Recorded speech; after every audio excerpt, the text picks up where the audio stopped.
Ini salah satu momen debut yang ditampilkan oleh Marcelino Ferdinand bersama klub barunya di Belgia, yaitu KMSK, dan secara konotasi pengucapan nama klubnya kurang lebih seperti itu. Tetapi kita bicara substansi permainan yang ditampilkan oleh Marcelino saja. Oke, di grafis ini coba rekan-rekan dari Marcelino Ferdinand menerapkan permainan orang ketiga ataupun third man run concept. Di momen ini, Marcelino Ferdinand melakukan pergerakan tanpa bola untuk menyasar ruang kosong yang muncul di lini pertahanan geng. Nah, rekan dari Marcelino Ferdinand yang berada di sektor kiri mencoba membalikkan bola tersebut ke belakang. Lalu, pemain yang berada di lini tengah tersebut baru memberikan passing. Padahal Marcelino Ferdinand mencoba mengharapkan dari pemain yang berada di sektor kiri langsung bisa memberikan bola ke Marcelino Ferdinand di saat Marcelino Ferdinand sudah mendapatkan ruang. Apakah pemain yang berada di sektor kiri yang sedang menguasai bola pertama ini salah? Tentu. Kalau kita bicara sepak bola Eropa, permainan third man run concept ataupun permainan orang ketiga sangat sering dilakukan. Nah, di momen ini pemain yang berada di sektor kiri mencoba melakukan hal tersebut agar bisa dimanfaatkan Marcelino Ferdinand. Namun, karena pemikiran Marcelino Ferdinand, mungkin pemain yang berada di sektor kiri langsung memberikan passing ke Marcelino karena space sudah terbuka. Akhirnya pemain sektor kiri lebih memilih memberikan passing terlebih dahulu ke belakang, baru pemain tengah tersebut memberikan bola ke Marcelino Ferdinand, membuat Marcelino Ferdinand pun menghentikan kecepatannya, sehingga pada saat pemain kedua yang sudah memberikan bola, umpannya tidak bisa dikejar lagi oleh Marcelino Ferdinand. Inilah dia ya teman-teman, pemahaman-pemahaman taktikal yang sudah terkonsep di tataran sepak bola Eropa penting untuk kita ketahui. Oke, ya sebelum kita bahas lebih jauh debut Marcelino Ferdinand bersama klub anyarnya di Belgia, KMSK Deinz, ya mau tidak mau harus menerima kekalahan saat menghadapi geng dengan skor 1-3. Marcelino Ferdinand bermain kurang lebih 10 menit. Dari apa yang ditampilkan oleh Marcelino Ferdinand bersama klubnya yang baru, banyak pelajaran-pelajaran yang bisa kita temui. Dan bahkan ada yang menyebutkan di laga ini, Liga Belgia, klub dari Marcelino Ferdinand nggak begitu jauh dengan klub-klub yang ada di Liga Indonesia. Itu bisa diperdebatkan. Salah satunya tentang yang kita bahas di awal tadi, permainan orang ketiga. Ya, di beberapa klub-klub di Liga Indonesia itu secara koheren teman-teman udah banyak melakukan permainan yang dilakukan oleh klub dari Marcelino Ferdinand di Belgia.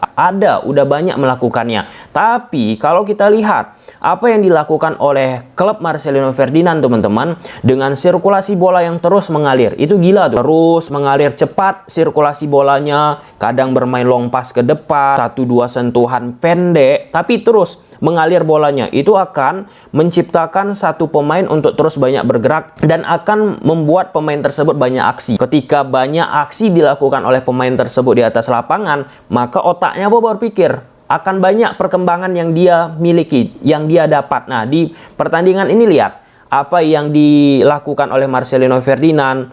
Banyak gerak, walaupun mungkin ada yang mengatakan posisi Marcelino Ferdinand nggak ideal. Nah, itu kan pemikiran kita karena sering menonton Marcelino Ferdinand di Liga Indonesia. Yang kalau kita lihat ya, kalau kita compare Marcelino di Persebaya sama Marcelino di KMSK Deinz, tentu berbeda. Di Persebaya lebih bermain sebagai playmaker, pintar, cerdas permainannya. Nah, di laga ini lihat, banyak pergerakannya, larinya teman-teman, speed untuk bisa dia keluarkan ke kiri, diambil bola, ke kanan diambil bola, jemput bola ke belakang.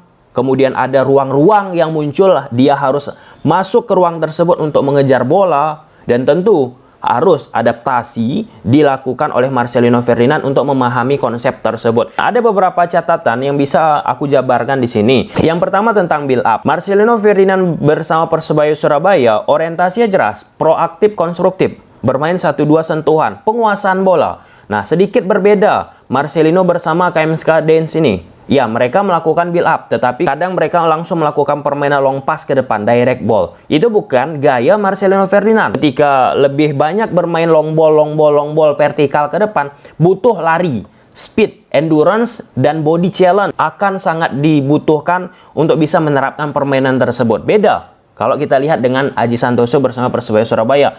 Yang kedua, di laga ini banyak sekali yang kita bahas tadi, space bisa didapatkan oleh Marcelino Ferdinand. Salah satunya seperti di grafis awal, ataupun secara overall 90 menit banyak pemain-pemain KMSK Dens mendapatkan ruang. Tetapi ya nggak bisa secara kreatif mereka manfaatkan situasi tersebut, karena memang klub Marcelino ini pun kreativitasnya sangat minor. Yang ketiga, terlihat pada saat pertandingan Marcelino Ferdinand diplot posisinya berada di belakang striker dengan skema 4-2-3-1 ataupun bisa berubah menjadi 4-3-3. Ya, itu sekedar pola ataupun formasi. Di atas lapangan, fleksibilitas taktikal di sepak bola Eropa itu akan sering kita jumpai, teman-teman. Nah, pemahaman-pemahaman taktikal itu sangat penting untuk dipahami oleh Marcelino Ferdinand. Plus, kan Marcelino Ferdinand bilang, berat latihan di klub barunya ini. Artinya ada perbedaan latihan di klubnya di Liga Indonesia sama klub yang ada di Liga Belgia. Kita bicara overall aja langsung lah. Nggak usah hanya Persebaya Surabaya kita bahas. Banyak pemain-pemain kita yang berlatih di klub Liga Indonesia kemudian pergi ke luar negeri, teman-teman, mengalami kesulitan karena perbedaan latihan itu dialami oleh Alvin dan pemain-pemain kita lah yang pergi ke luar negeri. Kemudian selanjutnya, di laga ini memang dari sisi XG, expected goal, angka seberapa besar peluang tersebut menjadi gol, geng lebih berbahaya. Setup yang mereka ciptakan ketimbang klubnya dari Marcelino Ferdinand. Banyak tendangan-tendangan dari luar kotak penalti yang kiper dari Dens ini pun sangat-sangat apik. Oke lah, ini laga pertama. Jangan berkecil hati, masih ada laga-laga selanjutnya yang tentunya kita harapkan Marcelino pun memanfaatkan ke depan-kedepannya. Oke, kita geser bahas Cristiano Ronaldo. Cristiano Ronaldo menciptakan hat-trick, jadi buah bibir lagi. Aku nggak membahas ya penampilan gemilangnya akhir-akhir ini bersama Al Nassr di Liga Arab Saudi, tetapi aku bahas dari sisi bisnisnya aja. Karena kalau aku bahas dari sisi prestasi gol-gol yang dia ciptakan, debatable. Ada yang mengatakan ya wajar, di Liga Asia ya pasti bisa menunjukkan sesuatu yang sekarang ini bisa kita saksikan. Tetapi kalau di Liga Eropa pasti kesulitan Cristiano Ronaldo. Pasti ada statement seperti itu kalau aku bahas kinerja yang dilakukan oleh Ronaldo di atas lapangan. Oleh karena itu aku bahas dari sisi bisnisnya. Tahu nggak, teman-teman, sebelum Ronaldo datang ke Arab Saudi, Liga Arab Saudi itu hanya ada satu perusahaan yang menyiarkannya, yaitu Saudi Sports Company. Datang Ronaldo, 36 lebih televisi ataupun perusahaan broadcasting yang membeli hak siar Liga Arab Saudi. Termasuk di Indonesia ada MNC Group. Artinya ada nilai komersial yang dimiliki oleh Ronaldo ini yang tidak dimiliki oleh pemain-pemain sepak bola lainnya.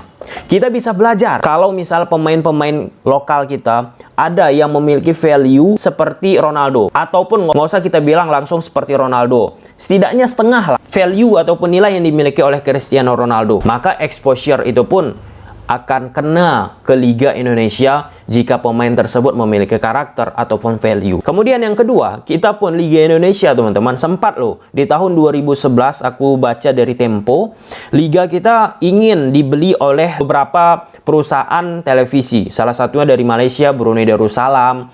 Ya, tetapi kalau kita lihat sampai sekarang kan minim kan broadcaster dari luar untuk bisa mengambil hak siar Liga Indonesia. Ya, kenapa? Karena ekosistem sepak bola kita, ya salah satunya ketidakjelasan dari iklim kompetisi kita itu sangat mempengaruhi. Dan kita pun harus mengakui ketika Ronaldo datang ke Al Nassr, maka ini menjadi satu keuntungan untuk operator sepak bolanya Arab Saudi. Mereka mendapatkan exposure gila-gilaan. Dengan Saudi Sports Company, teman-teman, mereka menandatangani kesepakatan 3 musim kerjasama hak siar Liga Arab Saudi sebelum kedatangan Ronaldo itu sekitar 1,2 triliun. Datang Ronaldo, banyak televisi ingin bekerja sama dengan Liga Arab Saudi. Kebayang nggak tuh heavy-nya operator Liga Arab Saudi? Di sini pun ada peran klub untuk bisa memajukan sebuah kompetisi. Dengan apa ya? Dengan mendatangkan pemain-pemain yang oke. Ya, yang oke ini pun tentunya bukan hanya sebatas nama, penampilan pun